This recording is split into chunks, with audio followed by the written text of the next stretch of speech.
శ్రీ గురుభ్యో నమః.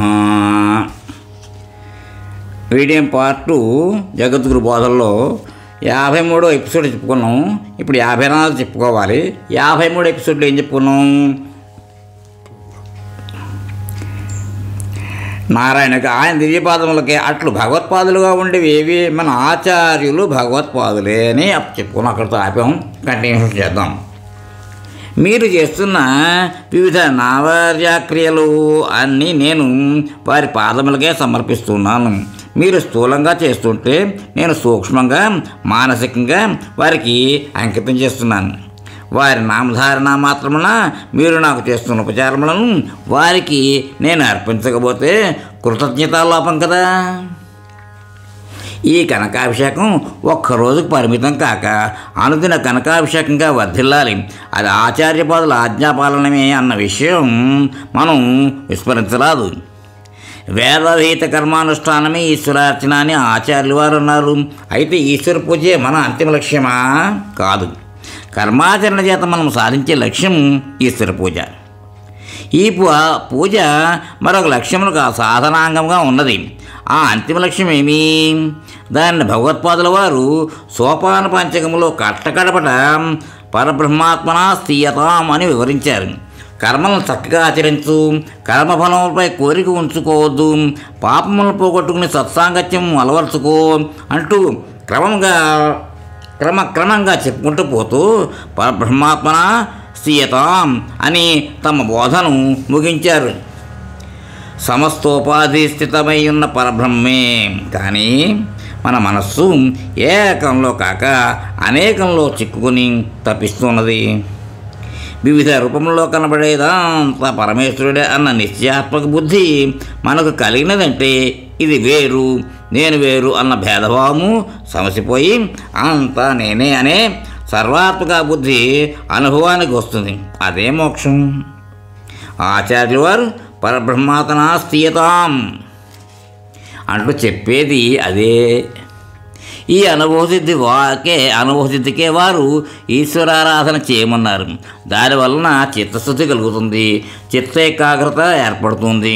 కర్మ భక్తి రూపములైన పూజలు సోపాన పరంపరలై పరమోచ్చ స్థితికి మనల్ని తీసుకుని వెళతాయి. ఈ కారణం చేతనే ఆచార్యులు అనుగ్రహించిన 5 శ్లోకములను సోపాన పంచకమని వ్యవహరిస్తూ ఉన్నారు. జీవబ్రహ్మ అభేదం అనుభవములో అర్థమవుతుంది. జ్ఞాన మార్గాన్ని స్థిరీకరించిన భగవత్పాదుల వారు భక్తి మార్గాన్ని కర్మాచరణను బోధించేవారు. దీనివలన మనస్సు పక్వమై ఏకాగ్రమవుతుంది. పిదప మనస్సు ఇతర విషయములను వదిలి పరమ సత్యంలో మగ్నమవుతుంది. వారు సూచించినది ఇదే అనగా ఫలాభిసంధి లేని కర్మాచరణ, తద్వారా ఈశ్వర ప్రణిధానము. ఫలమును ఎదురు చూచినప్పుడు అది లభిస్తే సంతోషం, లభించకపోతే దుఃఖం కలుగుతున్నది. మనిషికి శాంతి లేకుండా పోతుంది. ఫలం ఏదైనా సరే అది ఈశ్వరునిది, వారికే అర్పిస్తున్నాను అన్న భావన ఉంటే శాంతి తానుగా ఏర్పడుతుంది. కర్మలన్నీ చేసిన పిదప జనార్దన ప్రియతాం అని అంటూ ఉంటాం. ఈ కర్మ నా ప్రీతి కోసం కాదు, జనార్దనుడి ప్రీతి కోసం అని దీని భావం. అట్లా చేస్తే శాంతి లేకుంటే అశాంతియే. కర్మానుష్ఠానం జనార్దనుని యందు ప్రీతి ఉంటే కానీ చేయలేము. ఆ ప్రీతి కలుగటకు షోడశోపచార చతుష్టోపచారములను విధించారు. దానికంటే శ్రేష్టమైన పూజ నిష్కామ కర్మ, ఫలాభిసంధి లేక వేద చోదితమైన కర్మానుష్ఠానమే. ఇవన్నీ కట్టకడపట పరబ్రహ్మాత్మన స్థీయతామన్న తుది మెట్టుకు తీసుకుని పోగలవు. అందుచేత శాస్త్ర విహిత కర్మలను చేయుటకు వలసిన శ్రద్ధను మనకు అనుగ్రహించవలనని పరమేశ్వరుని ప్రార్థన చేయాలి. ఆ శ్రద్ధ మనకు కలిగిందంటే బ్రహ్మైవాహం అన్న అనుభవం సిద్ధిస్తుంది. అట్టి బ్రాహ్మీ స్థితియే కనకాభిషేకం. కనకాభిషేకమేమి రత్నాభిషేకమే. నమః పార్వతీపతే హర హర మహాదేవ. ఇంకో నెక్స్ట్ టాపిక్. ఒక అవ్వ ఒక బిడ్డ. ఒక అవ్వ ఉన్నది.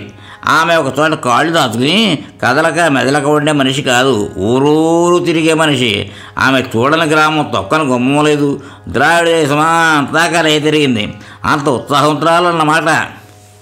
ఒక పిల్లవాడున్నాడు. అతడు బొద్దుగా ఏనుగున్నలాగా ఉంటాడు. ఈ బిడ్డ ఉన్న చోటు నుంచి కదళ్ళు, ఉరకలతో పరుగులతో ఆరక్షణం కూడా ఉండకపోవడం బిడ్డల గుణం. ఊరకం ఉండదు. ఈ శిశువు అలాంటి శిశువు కాదు, విపరీతమైన శిశువు. ఈ పాపడు ఉన్న చోటు నుండి కదళ్ళు, విపరీతమైన అవ్వ, విచిత్రమైన శిశువు. బిడ్డ వలె అవ్వ ఉన్న చోట ఉండక ఊరూరు తిరుగుతుంది. అవ్వ వలె బిడ్డ కదలక మెదలక గుండ్రాయిలాగా కూర్చుని ఉంటాడు. మరో విశేషం, ఇంత వయసైనా ఇట్లు ఈ అవ్వ తిరగటానికి కారణం ఈ శిశువే. పల్లె, పట్టణం, జనపదం, గ్రామం, నగరం ఒక్క చోటేమీ సర్వవ్యాపిలాగా తిరిగేటట్లు ఏమని చేసిన ఘనుడు ఈ పాపడే. ఈ శిశువు ఎవరు? ద్రావిడ భాషలో పిళ్ళ అంటే బిడ్డ. పిళ్ళకు శ్రేష్టవాచకమైన యార్ అనే పదం వచ్చేసితే పిళ్ళయార్ అనే పదం సిద్ధిస్తుంది. మర్యాదగా శిశువును పిళ్ళయార్ అని ద్రావిడ దేశంలో వ్యవహరిస్తారు. ఆయన కూర్చున్న చోటు నుండి కదలడు. ఎవరన్నా ఉలకక పలకక కూర్చుని ఉంటే అరవ భాషలో నీకేమి కళ్ళు పిళ్ళయారువా అనేది వాడుక. రాతి విగ్రహంలా కూర్చున్నావేమి అని అర్థం. పార్వతీ పరమేశ్వరులకు ఈయన జ్యేష్ఠపుత్రుడు. పిళ్ళయ్యారు అంటే వేరే కాదు, జ్యేష్ఠలాజం బ్రహ్మణాం స్పతిం అని వైదిక మంత్రంలో చెప్పండి గణపతియే. ఈయన ఈశ్వర భూతగణములకు పతి, గణానాపతి. ఈయన్ను మించిన నాయకుడు వేరే లేనందున వినాయకుడని మరొక పేరు. ఒక పదంలో వి అనే విశేషం చేరిస్తే అర్థం అతిశయం అవుతుంది. కొన్ని చోట్ల విరుద్ధార్థగా అవటమూ కద్దు. ఈయన చేయని పని అంటూ ఉండదు. ముక్కువార్ల పనులు చక్క చేసేడు స్వామి, గరిక పూజల మెచ్చు గబ్బి వేల్పు. పనులను చెరచేవాడు, చక్కబెట్టేవాడు ఈయనే. యం నత్వా కృతకృత్యాన్యు శిహు తం నమామి గజాననం. అన్ని కార్యములను ఆరంభించేటప్పుడు అగ్రపూజలు కొనే పెద్ద మనిషి ఈయనే. ఈయనకు ఏనుగు ముఖం, ఏనుగు దేహబలం అధికం. ఏనుగు ఇంత జవసత్వం ఉన్నను పులి, సింహం మొదలైన జంతువులే ప్రాణహింస చేయదు. బర్మామలయ మొదలైన దేశాల్లో బరువైన పనులకు ఏనుగులను విస్తారంగా పూర్వం వినియోగించేవారు. పిల్లారి కూడా శక్తిమంతుడు, శక్తి ఉన్నది కదా అని మనకు అపకారం చేయడు. ఉపకార ప్రాణి. ఏనుగు బుద్ధి సూక్ష్మం, జ్ఞాపక శక్తి అధికం. గణపతి అనగా జ్ఞానస్వరూపమే. నిర్మల, నిర్వికల్ప, గుణాతీత, సాంద్రానందం, పరబ్రహ్మస్వరూపమే. ఏనుగు ఏది చేసినా అందంగా ఉంటుంది. అది ఊగులాడుతూ నడుస్తూ ఉంటే ఆ టీవీ, ఆ హొయలు అది గజగమనమే. మరి ఆ తొండమును విసరడం, చెవులను హఠాత్తుగా రెపరెపలాడించడం, తినడానికి ఎవరైనా ఏదైనా ఇస్తే అమాంతంగా లాక్కుని గుటకాయ స్వాహా చేయడం, అంత చూసినా తృప్తి ఉండదు. దాని ముఖంలో శాంతి వెల్లువిరుస్తూ ఉంటుంది. ఏనుగు వస్తే చాలు పిల్లలు దాని చుట్టూ చేరతారు. మృగజాతిలో అంత దర్శనీయమైన మృగం వేరొకటి ఉండదు. మనుషుల్లో బిడ్డలంటే ఒక విశేషం. పసిపిల్లల సహచర్యంలో మనం ఎంతకాలం ఉన్నా తనివి తీరదు.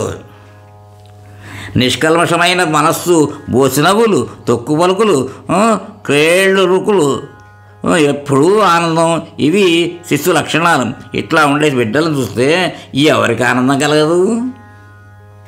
పిల్లారి ఏనుగు బిడ్డకు బిడ్డ. అందుచేత ఆయనను ఎంతసేపు చూచినా తనివి తీరదు.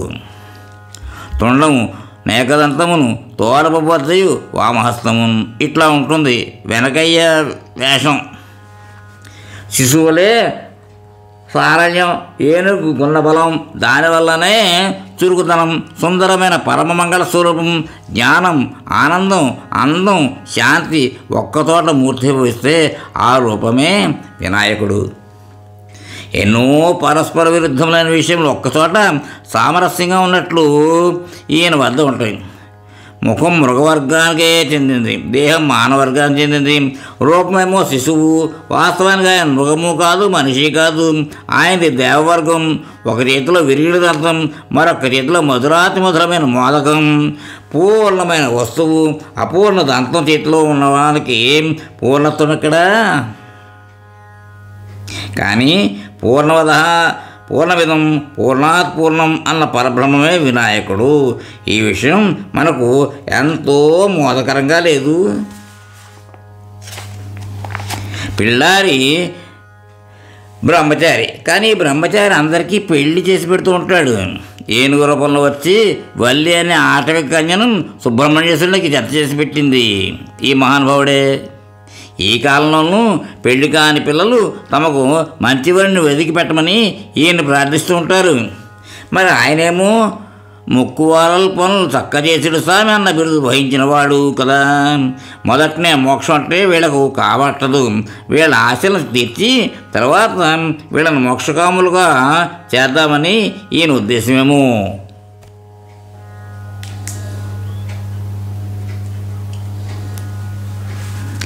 తానేమో ఉన్న చోటు నుండి కదలడు. భక్తులు అనుకుంటే ఆకాశం వరకు తమాంతంగా ఎత్తివేయగల దేవరైన దక్షిణ దేశంలోని పరమభక్తురాలైన అవ్వయ్యారును ఆ విధంగా కైలాసం చేర్చిన ఘనత వీరికి ఉన్నట్లు ద్రావిడ దేశంలో కథ ఉన్నది. ఇంకా మనకు తెలియని తత్వములు ఈయన వద్ద ఎన్ని ఉన్నవో. స్వామిని ఈ విధంగా శిశువుగా భావిస్తూ ఉంటే మనకు రోమహర్షణంగా లేదు. ద్రావిడ దేశంలో ఏ మూల వచ్చిన గణపతి. ఆయన అనుగ్రహించిన అవ్వయ్య దేశమంతా తిరిగి తత్వబోధ చేసింది. ఈయన ఉన్న చోటు నుండి కదలలేదు. ఆమె ఒక్క చోట నిలవక ఊరూరా తిరిగింది. ఆ అవ్వయ్యారు ఈ బిడ్డ పెళ్ళయ్యారు. సరే, ఇక్కడ నెక్స్ట్ టాపిక్ కర్మ మార్గం. దాన్ని ఏం చేద్దామంటే నెక్స్ట్ ఎపిసోడ్లో చెప్పుకుందాం. ఇక్కడికి ఈ ఎపిసోడ్కి విశ్రాంతి ఇద్దాం.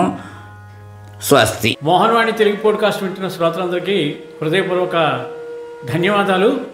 వినండి, వినిపించండి, వింటూనే ఉండండి మోహన్వాణి తెలుగు పాడ్కాస్ట్. మీరు వింటున్నారు మోహన్వాణి. మా కార్యక్రమాలు మీకు నచ్చితే ఇప్పటివరకు మా ఛానల్కి సబ్స్క్రైబ్ చేసుకోకపోతే వెంటనే ఈ క్షణమే సబ్స్క్రైబ్ చేసుకుని ఆ పక్కనుండే బెల్ బటన్ని మ్రోగించి అందరికీ షేర్ చేసి మీ విలువైన కామెంట్ను కూడా చేసి మమ్మల్ని ప్రోత్సహిస్తారని కోరుతున్నాను.